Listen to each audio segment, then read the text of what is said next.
Hey everyone, happy Pride Month and welcome to Queerly Recommended, the podcast where we recommend queer books, films, TV shows, and more. I'm Tara Scott and I review sapphic fiction to the Lesbian Review and Smart Bitches Trashy Books.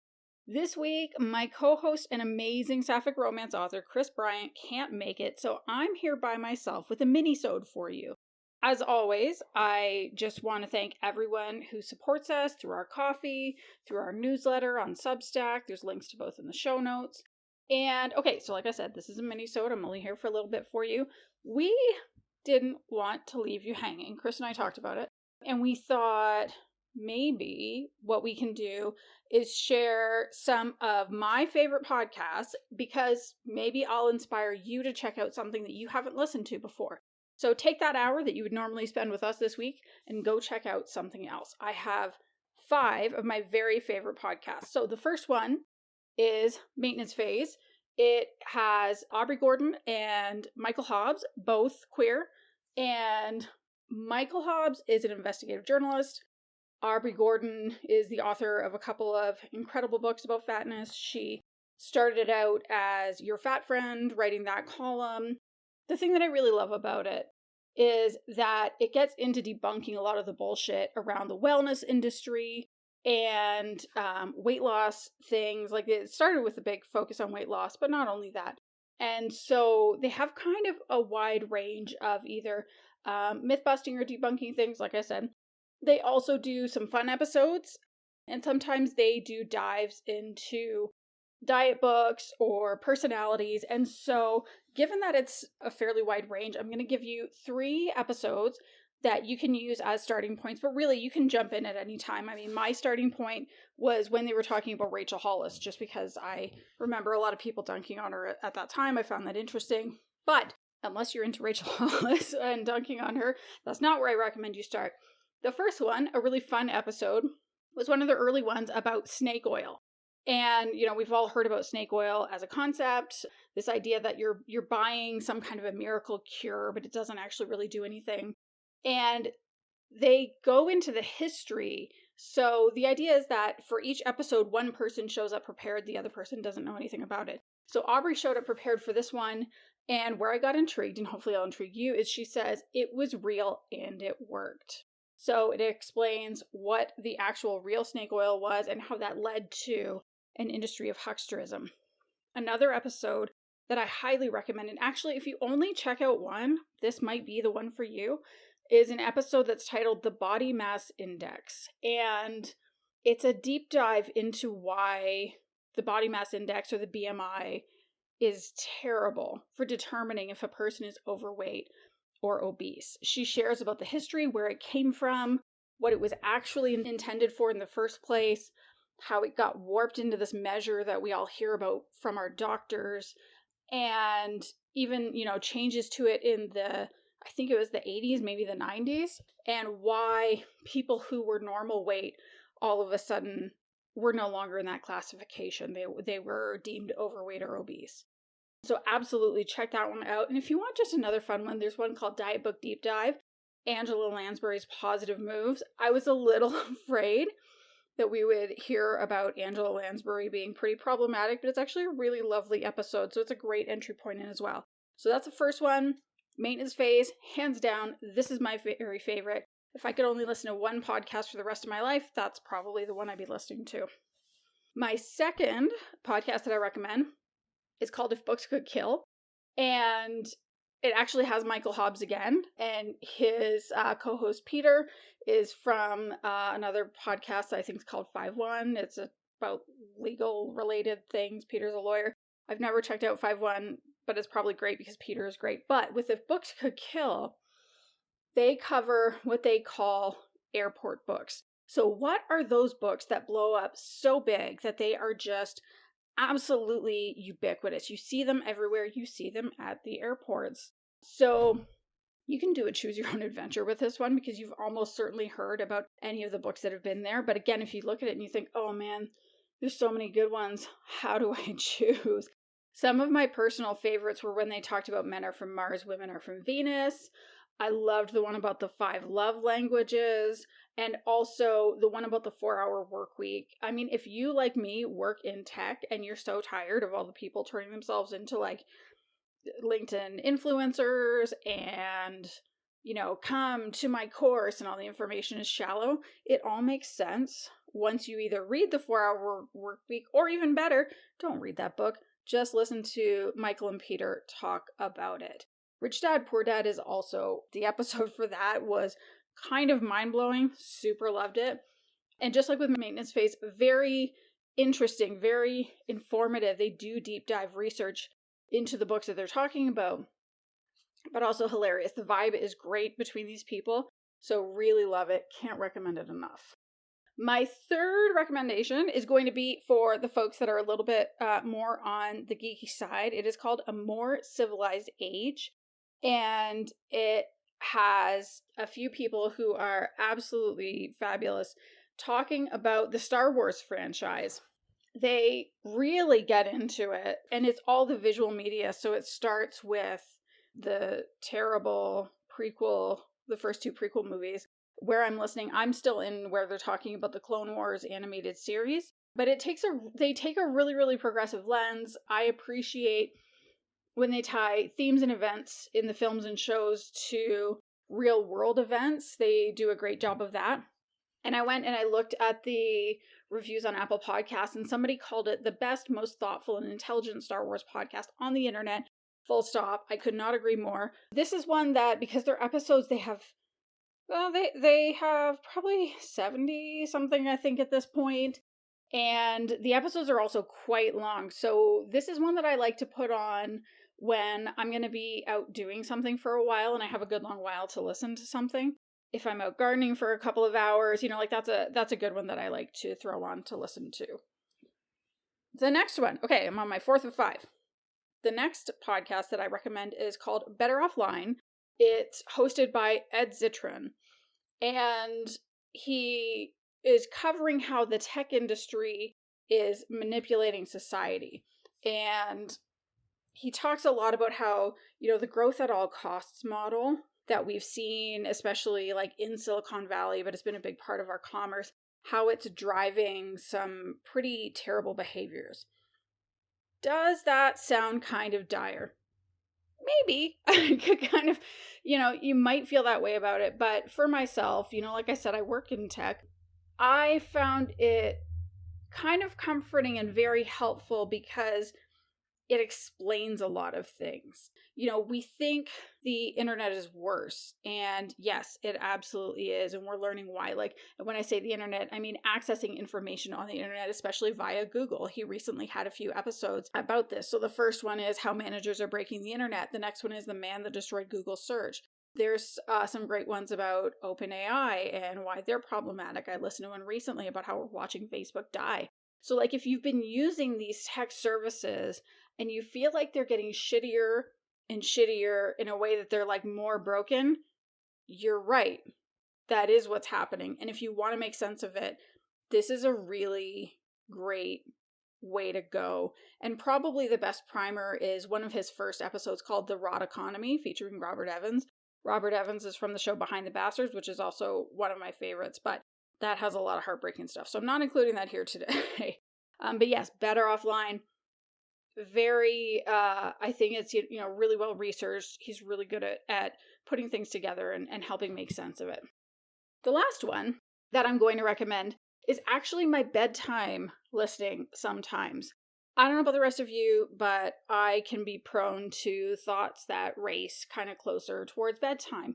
If I want to give my brain enough to focus on, but, learn something and chill out, my favorite podcast for that is called The History of Philosophy Without Any Gaps. I stumbled on this one because I realized I wanted to learn more about philosophy, but I don't have a lot of patience for reading nonfiction. For whatever reason, my brain gets extremely excited by fiction and treats nonfiction like poison most of the time. And, well, philosophy absolutely fits within that. So I was trying to think, what's a more accessible way for me to take in philosophy? And, was looking for podcasts and came across this one. It's extremely well respected in the philosophy realm. It's hosted by a guy named, I think his name's Peter Adams or Peter Adamson. I can't remember, but it's definitely Peter. He has the most chill voice, but he also makes these little jokes and they're really endearing. And it's pretty much exactly what it sounds like. It is the history of philosophy without any gaps. So, we've all heard of Aristotle and Plato and Socrates, and then maybe we've heard of Descartes. Like, it just jumps centuries before we get to people that we know. And he pauses and says, okay, but what about all of the in-between? Obviously, there's not this 1,000-year gap in philosophy. There are people who are building on Aristotle and Plato and the like. So, what are they saying? And I've listened to, 50 or 60 episodes, and there's over 500. They're only about 20 minutes each, but they're just great for learning in an accessible way without exciting your brain too much. So definitely check that out if you need some bedtime reading. Listening. So there you have it. That's 5 other podcasts you can try out while you wait for our next regular episode. Just to recap, that's Maintenance Phase, If Books Could Kill, A More Civilized Age, Better Off Online, and History of Philosophy without any gaps.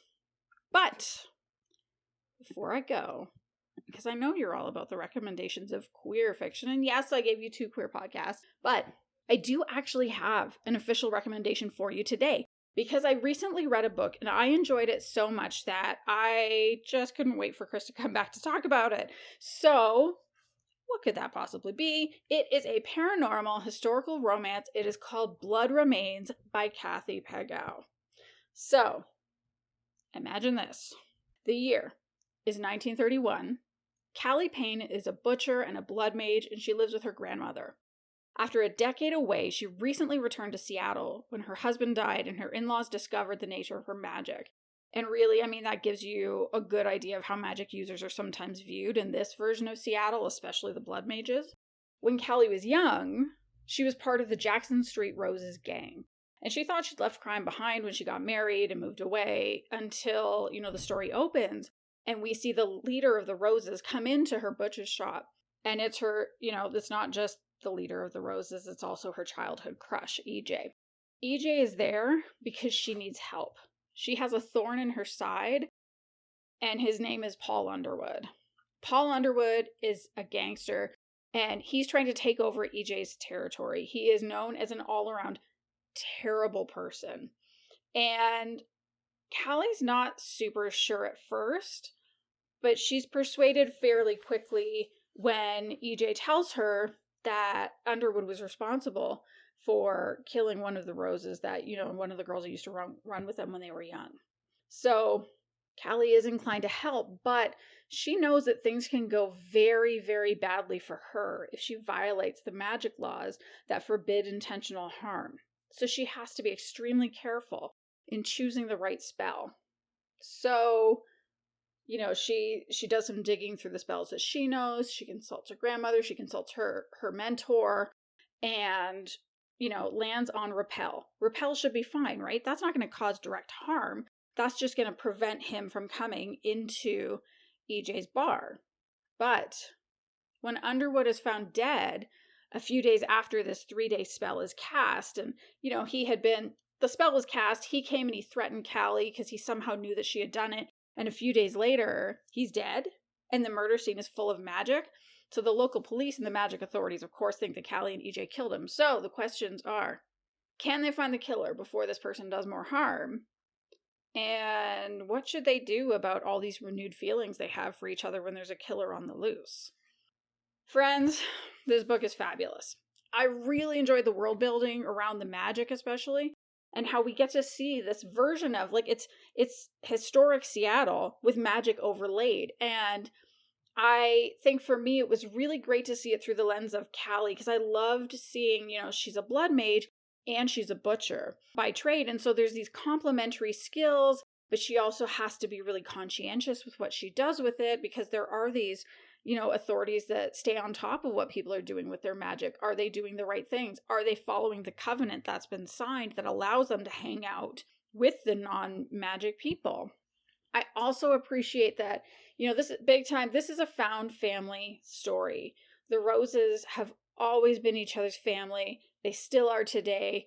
Yes, okay, Callie left. She got married. She left them behind, but they welcome her back with open arms. And I really, I found it special learning too how, Callie lives with her grandmother. Well, her grandmother was one of the few people who really showed love and care to EJ. And that's, she still cares about her to this, like, whatever is the present day in the book. I also was delighted that this found family, like, they're a girl gang. And I thought that was a really fun touch with it being in the 1930s. It was really easy to imagine EJ as this powerful, brilliant gangster, and she has legitimate businesses and totally illegitimate businesses. And of course, because you all know, I love a good romance novel. I especially enjoyed this take on the friends to lovers romance. It was really sweet how they clearly had feelings for each other in their youth. They weren't discussing it, though, at the time, which again makes sense given its setting. But as they reconnect, the chemistry is just so good. And we see their attraction and their affection coming on stronger than it had ever been before. And I loved the realization on both sides that their feelings are reciprocated. So, if you're looking for a book that has magic, intrigue, and a lovely friends to lovers romance, I definitely recommend Blood Remains by Cathy Pegau. So that's all for this minisode. I hope you've enjoyed. I know it's a new format, so if you have any thoughts, let us know on Twitter. You can also email us at podcast@queerlyrecommended.com to let us know what you think. If you've enjoyed this and you haven't subscribed yet, wherever you listen to podcasts, please hit that little subscribe button on your app so that you get notified when we release an episode. If you have a friend that you think would like our recommendations, please tell them all about it. If you want to support us, we have links in our show notes to our coffee and our newsletter sign up. You can also connect with us on your favorite social media sites. There's links in the show notes to that too. That is all.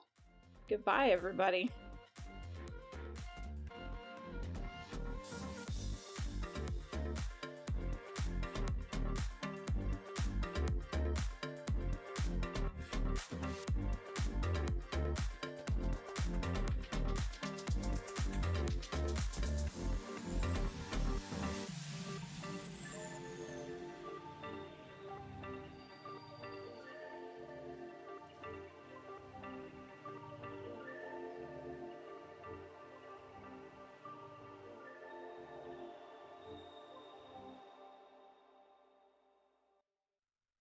Pause for water. I don't even know what that accent was. It was ridiculous.